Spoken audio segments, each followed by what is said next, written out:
Hi guys, இன்னைக்கு நம்ம movie ரிவ்யூவில் யூனிட்வெல் டவ் எந்த படத்தோடைய ரிவ்யூ தான் பார்க்க போகிறோம்.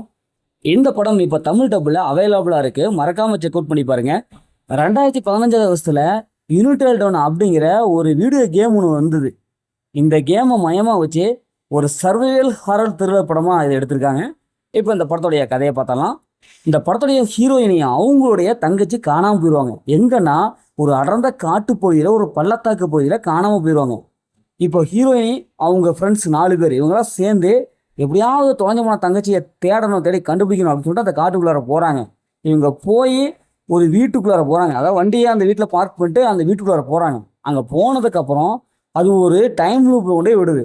ஒவ்வொரு டைம் லூப்லையும் இப்படி இந்த டைம் லூப்பில் பேய் ஒன்று இருக்குது. அமானுஷ்யமான நிகழ்ச்சியில் நிறையா இருக்குது.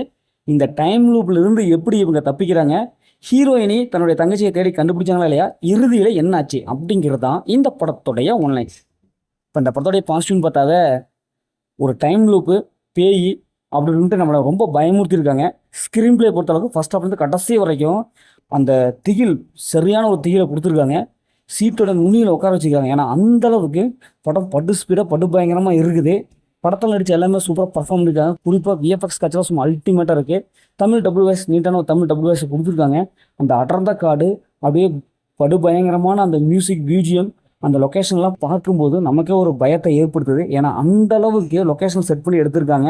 படத்தோடைய மைனஸ்ன்னு பார்த்தாவே இதே மாதிரி 11 படங்கள், நிறைய ஏகப்பட்ட படங்கள் நம்ம பார்த்துருப்போம். அதே மாதிரி டெம்ப்ளேட்டை தான் கொண்டு போயிருக்காங்க. இந்த படத்தை பார்க்கும்போது இதற்கு முன்னாடி பார்த்த தெகில் படத்தெல்லாம் ஞாபகப்படுத்துது. எந்த ஒரு வித்தியாசமும் அவங்க காட்டில். இன்னும் கொஞ்சம் வித்தியாசமான சீன்ஸ் எல்லாம் வச்சுருந்தா படம் வந்து வேறு லெவலில் வந்திருக்கும். இந்த படத்தை ஃபேமிலியில் பார்க்கணும்னா கொஞ்சம் வயலன்ஸ் சீன்ஸ் அப்படிங்கிற சீன்ஸ் எல்லாம் இருக்குது. தனியாக பார்க்குறது பெட்டர்னு நான் உங்களுக்கு சொல்கிறேன்.